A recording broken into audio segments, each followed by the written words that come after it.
What's up, everyone? Welcome to the show. My name is Bill. This is the show KO Bets. We do a live show, give our UFC predictions every Friday night. Just out of respect, I'm running a little NFT giveaway. As soon as I get to 100 subscribers, I'm going to give away a UFC strike moment.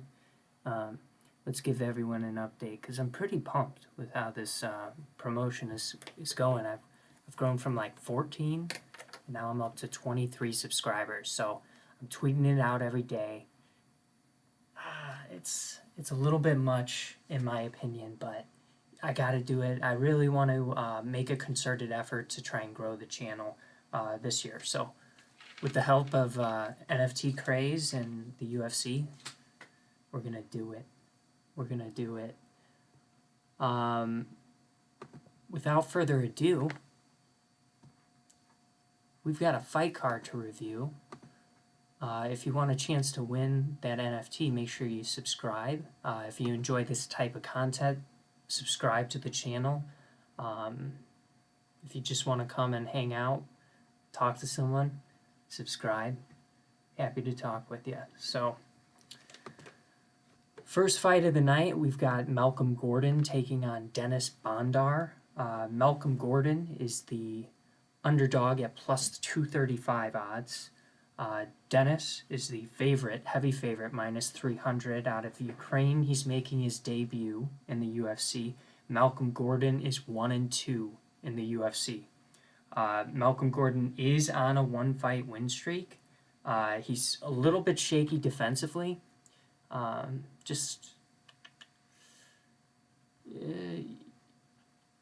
Can't see it so much in you can't see it so much in the like just defensively striking, just a little bit shaky in some of the fights he's lost in the UFC. You'll see it in the stats. He's just, he beat Figueiredo, but just falls a little bit behind. I think even versus Figueiredo. Let's look.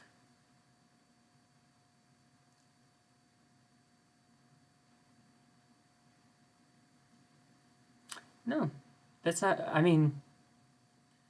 it's not terrible. really low output there by Francisco. But yeah, ultimately what I think this fight's going to come down to is Dennis is just a really good wrestler. I think he's overall going to be a bit more conditioned. He's going to be able, he might be able to catch Malcolm on the feet. I'm not really sure about that. I'm looking for Dennis to really impose his wrestling ability. I don't think we're going to see Malcolm pushing forward too much on the feet. I think we're going to see Dennis, the aggressor. He's going to impose his style on this match. And yeah, the takedown accuracy hasn't been great thus far in the UFC for Malcolm Gordon. So I really like Dennis Bondar in this fight.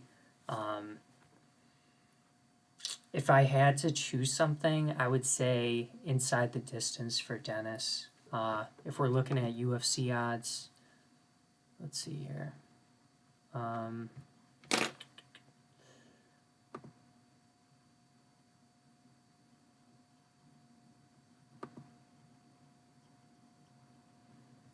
Yeah, so if we go to the fight props, the fight to not go the distance is minus 200. Winning method, so Dennis Bondar, yeah, I mean, it's pretty equal for submission and KO. If we're looking at the finish, which would just be KO or submission here, minus 120. So a little bit of an improvement over the odds. I do feel comfortable in taking him. Malcolm Gordon, we've seen him get knocked out and submitted once in the UFC already. So I kind of like that minus 120 for the finish. I'm going to write that down.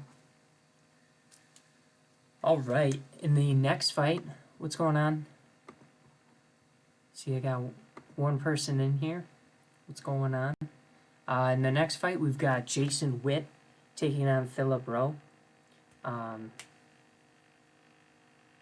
Kind of different styles here. Let's get into the odds. Very close. Plus 115 for Jason Witt. Minus 125 for Philip Rowe. Rowe is 1-1 in the UFC.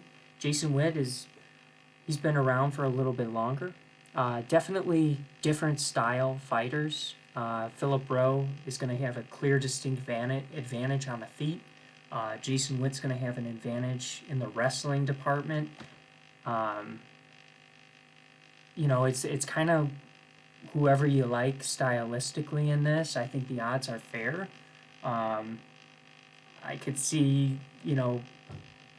maybe Jason Witt is able to walk through some of Philip Rowe's punches, and he's just able to take him down and beat him for a decision for 3 rounds, or maybe get some ground and pound going.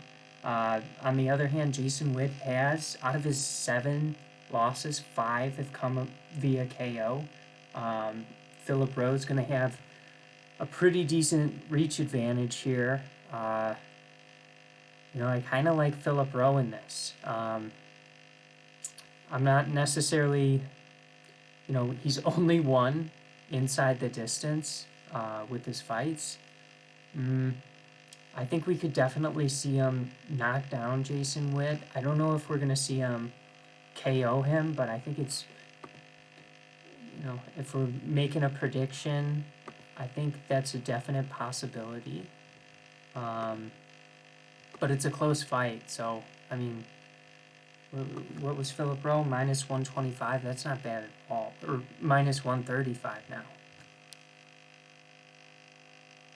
I wonder if it was that before and I just wrote it down wrong. So yeah, Phil Rowe, winning method, KO plus 175. I mean, honestly, he's the favorite, but minus 135, that isn't bad odds. It's really a tough fight to predict. It's just kind of who you like stylistically. I do think Rowe has a path to victory and Jason Witt has a path to victory, but ultimately, I just think that reach and, you know, what we've seen from Jason Witt in the past and his losses is maybe predictive of how this fight is going to go and play out. So we're going to go with Phil Rowe. Oh, the KO we said was plus 175.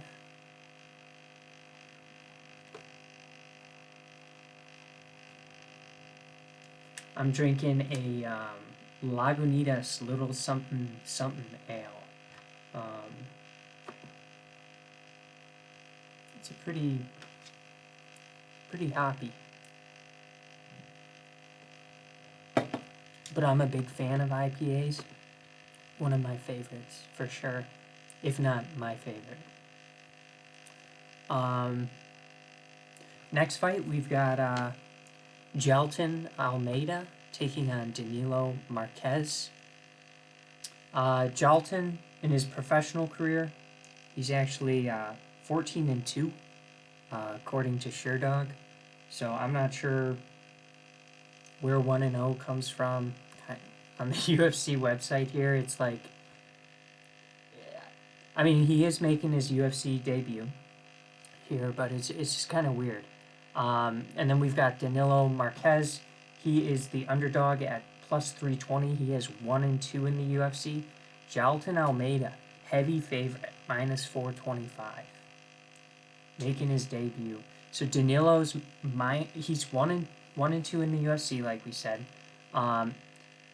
You know, both. So Danilo, he's always looking to, I think, grapple and wrestle. I think that's like his style, and he's going up against a guy who's just maybe a little bit more dynamic, probably a little bit better on the feet, good grappler in his own right.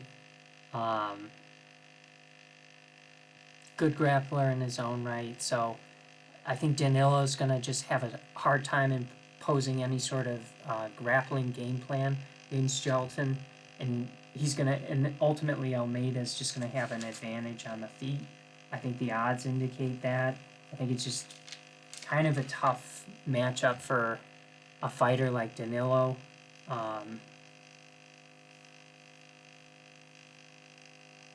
Yeah, I don't know. I just don't see him finding the takedown consistently against Almeida. And then Almeida might be a little more dangerous on the feet. We'll see. We'll see how it plays out. For sure, heavy favorite. If I had to make any sort of prediction, excuse me,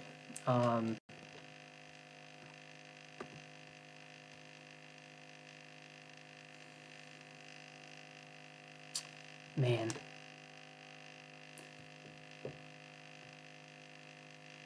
I think so best odds, the Almeida submission for plus 120 is the I think maybe the KO, there might be sneaky value on that. I don't know if he's going to submit Danilo Marquez. He could. I'm going to say, or reserve the right to make no prediction on that fight. I just don't want to mislead anyone, and maybe it turns out to be a decision. You know, both guys are fairly proficient at grappling. Maybe one's a little bit better, but you know, we'll see how it works out. We'll go with Almeida for sure on the money line, though. Just really think he's dynamic. I'm confident Almeida wins the fight. I'm really confident. Just because I'm not choosing it, you get burned sometimes when you like have a really good fighter and they're well-rounded, dynamic, and you're like searching for better odds, whether that's with a finish or predicting the outcome of the fight. And I've just, if this show's taught me anything after 1 year, it's just like chasing those, and it's kind of dumb sometimes. So I would say Almeida, but via KO, but really just taking Almeida. Minus 425. Might put him in like, I don't know, some sort of parlay. I mean, I'm pretty confident in his ability to win. Next fight of the night, we've got Alexis Davis taking on Julia Storlienko. So, I don't know, I think it's Julia, for sure. Julia.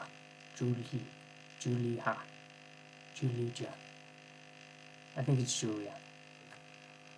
But she comes into this fight 0-2, plus 200 underdog, taking on Alexis Davis, minus 250.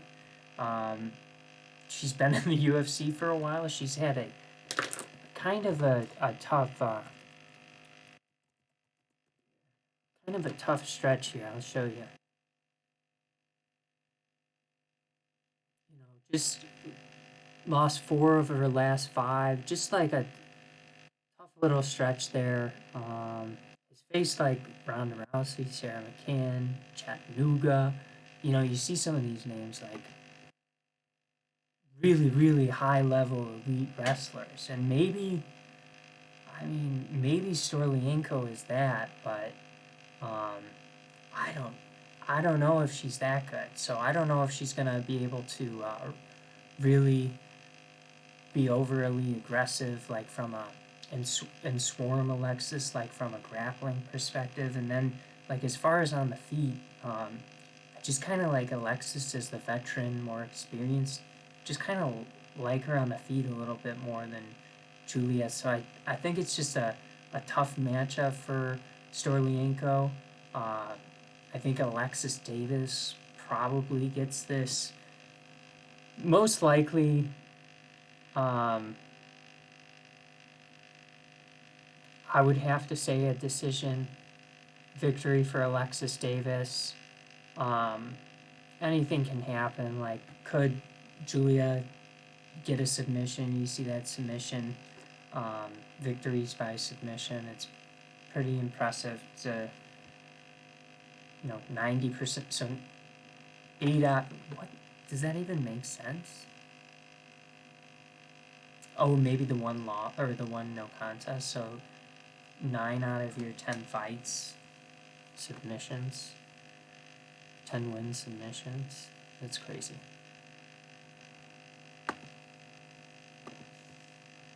All right.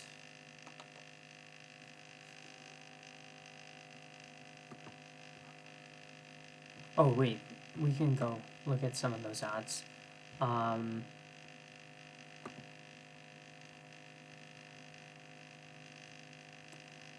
Let's see the fight props. See if, so will the fight go the distance? Yes, plus 225. Or sorry, minus 225. Yeah, Alexis Davis decision, minus 105. She's minus 250.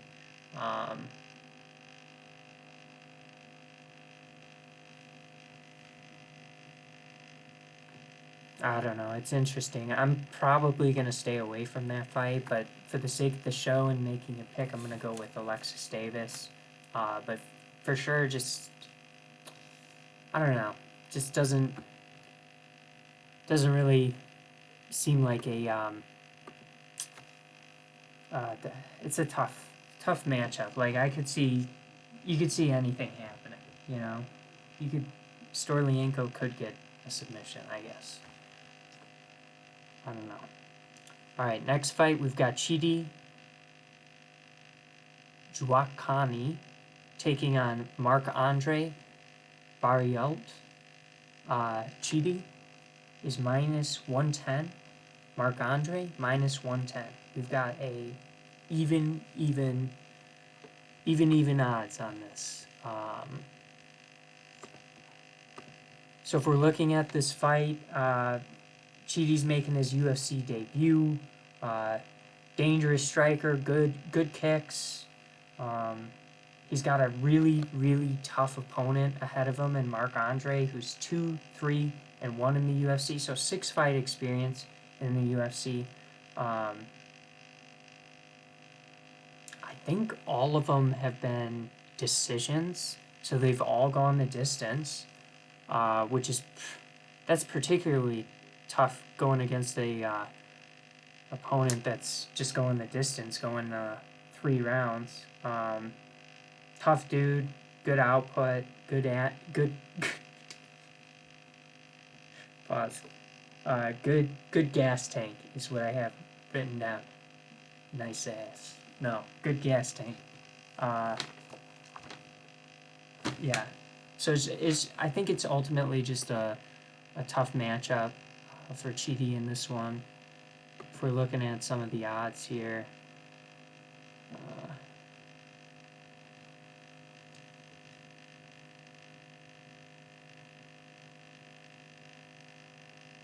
Yeah, Marc-Andre decision plus 160. Let's see what the odds makers think. The fight, they do think the fight goes the distance. I think if anyone's like, I mean, Chidi, 2 fights before this, contender series, he definitely, so he's coming off of 2 knockout wins. He's definitely capable of putting together a highlight. But Marc-Andre's tough. Like, you know, if he's there at the end of the first round, it's just a tough, it turns into a tough fight, in my opinion, for Chidi, who's had success, you know, in his last 2 fights, getting that knockout. So, ultimately, yeah, I think we could see either the KO or decision from Marc-Andre. Minus 115. So it's no he's minus 110. So it's no so just take the money line, I guess, in that one. It's kind of ridiculous. All right, next fight we've got Hakeem Dwadu taking on Michael Trisano. Hakeem minus 165 favorite. Michael Trisano plus 125. Trisano is 3-1 in the UFC. Hakeem's been around a little bit longer. He's on a 1-fight losing streak. You know, with both of these guys, you see it in their records, like lots of split decisions, which is, it's always interesting, you know. I think it's always interesting. So the one loss of Michael Trisano's career was a submission by Grant Dawson. You know, stylistically, Trisano is going to be a good boxer, going to be pretty accurate on the feet. Dwadu, you know, probably going to throw a little more kicks and bring more of that Muay Thai style. I like Hakeem a lot. I think like walking in there just like stomping and mean mugging is so funny. I mean, he's an entertaining fighter to me. I mean, to watch, he's super entertaining. With both these guys, you just, you know, you hope they don't, you know, you hope the output's there. You hope there's some action. I think we could see Dwadu maybe get the finish. I don't know what I want to. I'm taking Dwadu on the money line, but I don't know. Are we gonna see a finish? I don't know. I hope what we don't get is just like this. Just like a point match, because I don't know. At that point I would give. Yeah, look at the output. It's just not. It's not terrific. I don't know. I just hope they're not like both staring, looking for counters, that kind of stuff.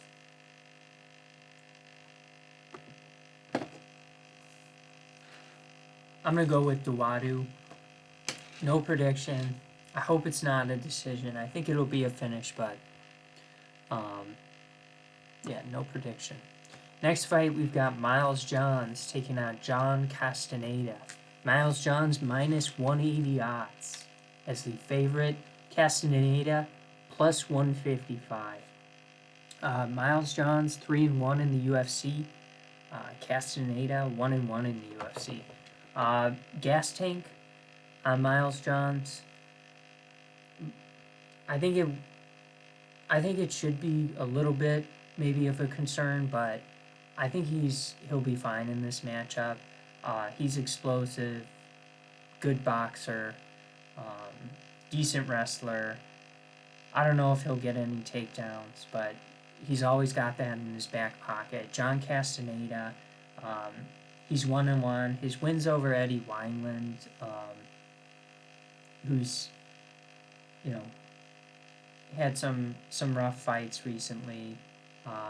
Probably going to have a little bit of an output advantage, I would say. I don't know if I like him against Miles Johns. He looked quick in his last fight versus Wineland. Like, he looked really quick, but I think Miles Johns is just going to be a little bit better in this fight, just overall.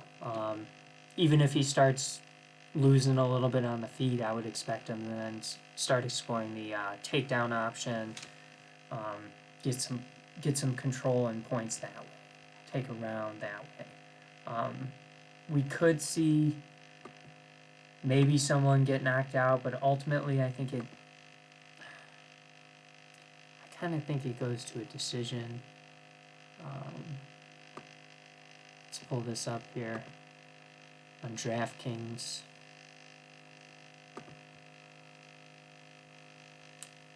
People think it is going to a decision, minus 165.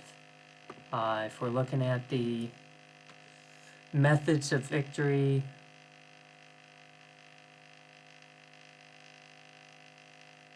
it's just decision is the favored outcome for each. I mean, why chase it with Miles Johns, really? I'm gonna go with Miles Johns on this, but like, why even? Don't even chase it. So with that, we've got the we finished this portion, the preliminary portion of the fight card. Now we're on to the main card. Starts off with a pretty good match. Well, it's Julian Erosa taking on Steven Peterson. Rosa's minus 300 odds. Steven Peterson's plus 235 odds. I mean, I think Erosa I like in this fight. Similar in the way like I like Almeida.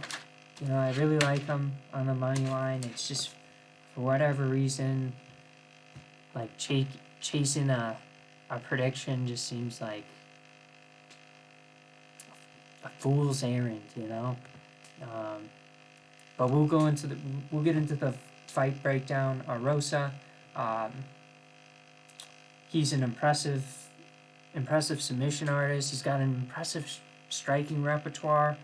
Steven Peterson, he's 3-3 in the UFC. He's not had the most impressive wins, but he is always game to throw down. As far as Erosa, I think he's just going to be a little bit better in all kind of facets of the fight, as long as he avoids, you know, getting in. If he can keep it clean, keep it technical, I think he'll be good. Even if they're grappling, that's okay for Erosa. I'm just, you know, I don't think he's gonna gas out against a fighter like Steven Peterson.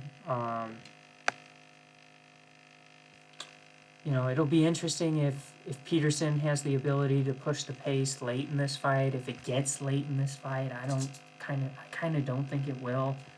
Yeah, I think if we're looking at any sort of finish, like I said, it's kind of a fool's errand. I'm just kind of curious what the odds makers have this kind of stuff at.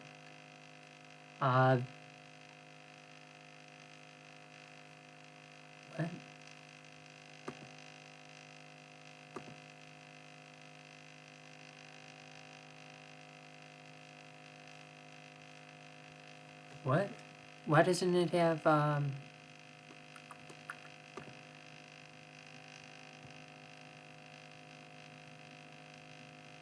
So the fight to go the distance is minus 110.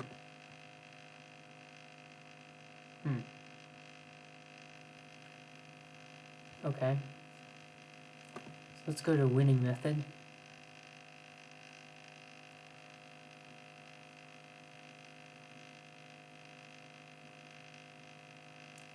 So they have minus 120 for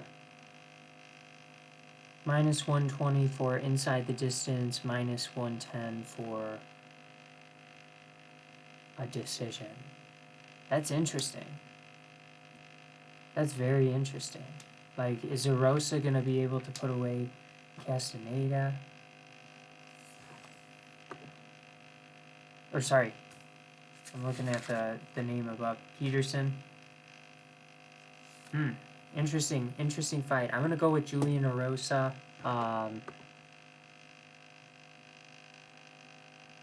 If we're doing Erosa, KO, submission, plus 140. Kind of like that. I kind of like the fight to not go the distance. We'll see what happens. Definitely going with Erosa on the money line. Next fight, we've got an Ultimate Fighter. I guess it's a reschedule. So Trisano Gore had an injury. He was supposed to fight Brian Battle. Instead, someone that Trisano Gore beat, Gilbert Urbina, ended up losing to Brian Battle in the Ultimate Fighter finale, the championship. So now Trisano Gore, 3-0, is coming back to take on Brian Battle, who is 7-1. Trisano Gore's making his UFC debut. Coming off that knee injury. Pretty confident dude.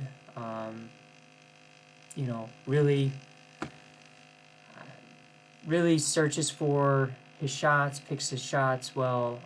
Explosive, definitely has the ability to finish fights. Interesting fighter. He's taking on Brian Battle, plus 120 odds. He's 1-0 in the UFC. That was versus Urbina. Good wrestler, and that's where I think he needs to take this matchup against Gore, is really implement that wrestling and just trying to, control him, tire him out, make it difficult. I just think, the way this, I'm gonna for sure stay away, I think, from betting this one. Trisano Gore's minus 140. The reason is like, Brian Battle's probably, like, if the fight goes 3 rounds, I mean, realistically, like, he's got all the tools to win this fight.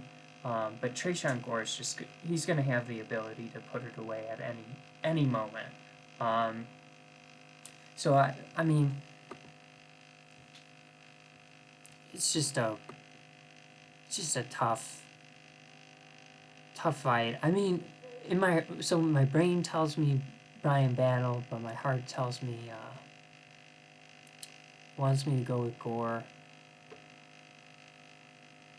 And I want to go with Gore. I'm going to go with Gore. He is the favorite, minus 145. I think the over-under suggested here. We're definitely looking at some sort of finish in this fight, whether that's from... I mean, that's not a bad bet, actually. Does the fight go the distance? No, minus 165. I don't mind that.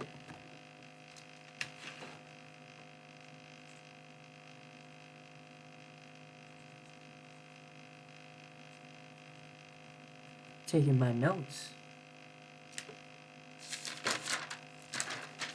Teaching myself things. All right. We got next bout with Sam Alvey taking on Brendan Allen.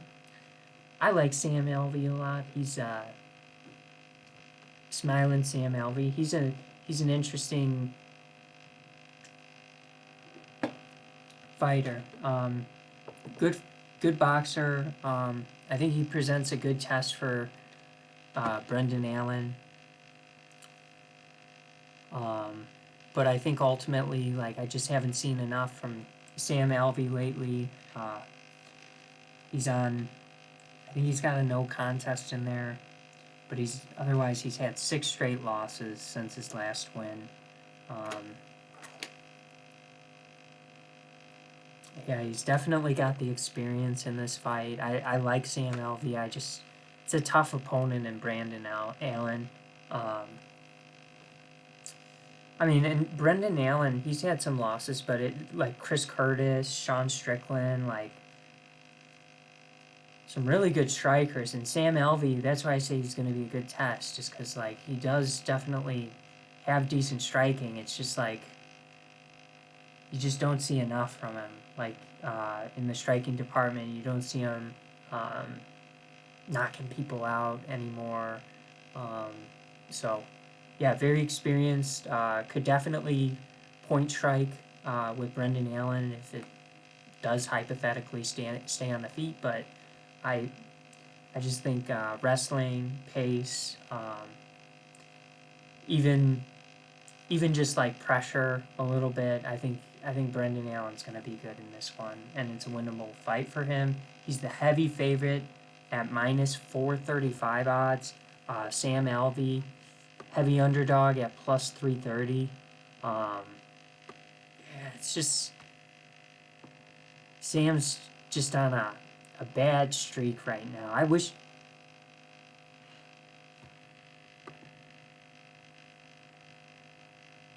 just trying to think, like, at 205. Is this at 185 or 205?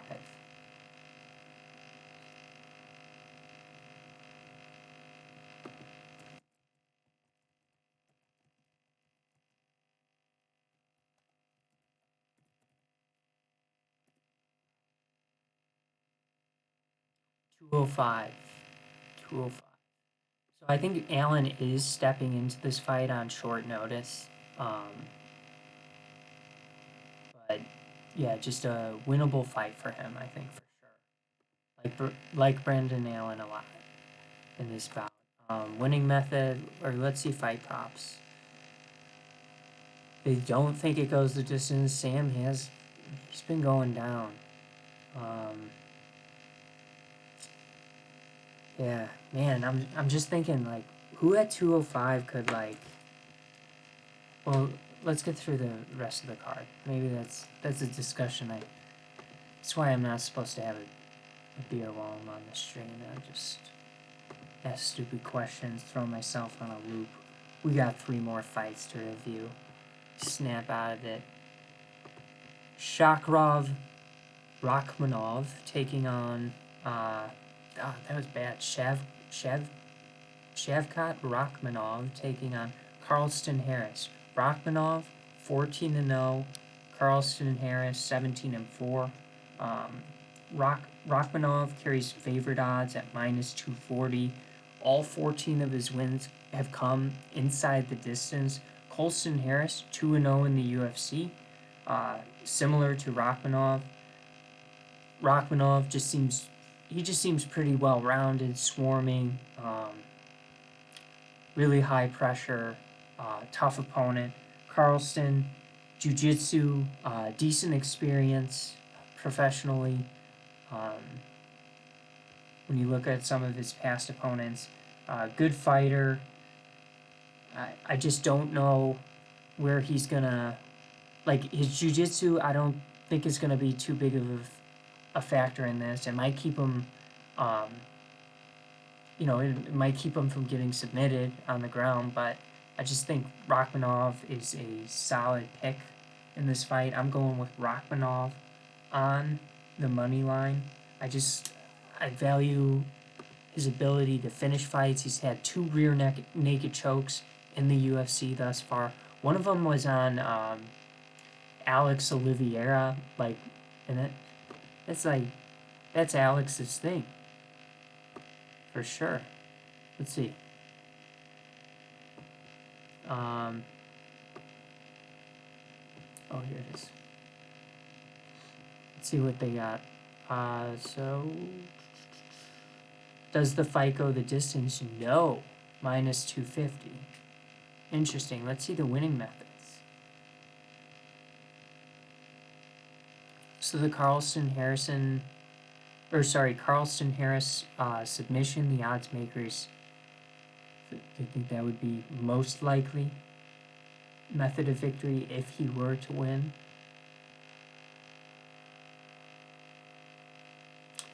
Yeah, I guess you could bet on like a Rachmanov finish at plus 100. That's not, I mean, that's probably not bad considering all 14 of his wins have been finishes. Super dynamic. Yeah, he's a good fighter. Really, really good. I'm excited to watch him. I'm excited to see Carlston Harris. I mean, it's a tough fight for him, for sure. Next fight, we've got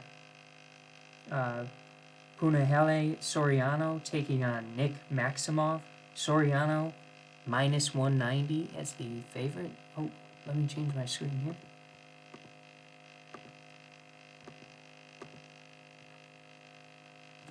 Minus 190 as the favorite.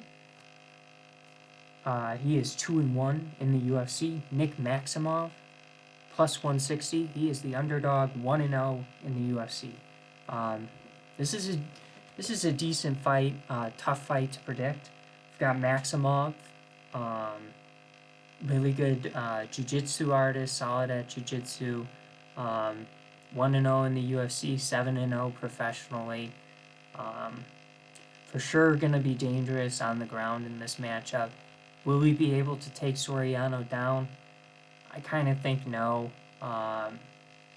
Soriano is going to be much, much more dangerous on the feet.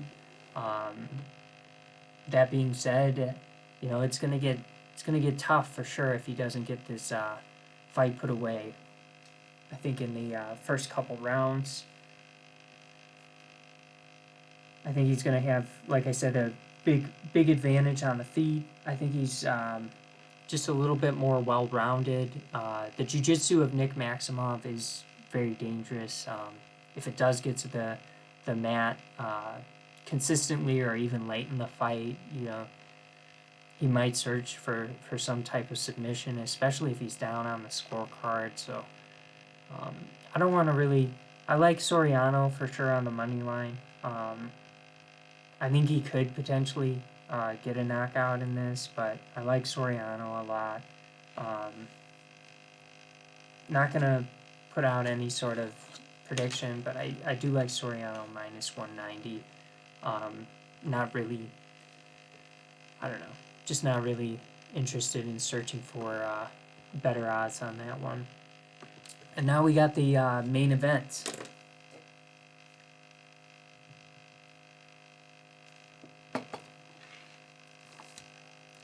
Jack Hermansson taking on Sean Strickland. Sean Strickland is the favorite at minus 220. Jack Hermansson plus 180. I like both of these guys, but they're both at least what we've seen, like stylistically, they're very different. It's you know, Jack Hermansson definitely more of the grappling heavy guy. You know, he's looking to take people down, ground and pound, search for submissions. Coming out of Sweden, Sean Strickland, he is definitely looking to strike more, push a high output, push a you know, fast pace, steady pressure. Keep that on his opponent for the entire fight. I'm fumbling with my words right now. But Sean Strickland, just a tough dude, gritty. Definitely gonna. I like him in this. It's definitely an interesting matchup though. Like, I think Jack Hermansson is definitely capable of getting takedowns in this, and like I saw even in the weigh-ins, like Sean Strickland was joking like, oh, should I pull guard?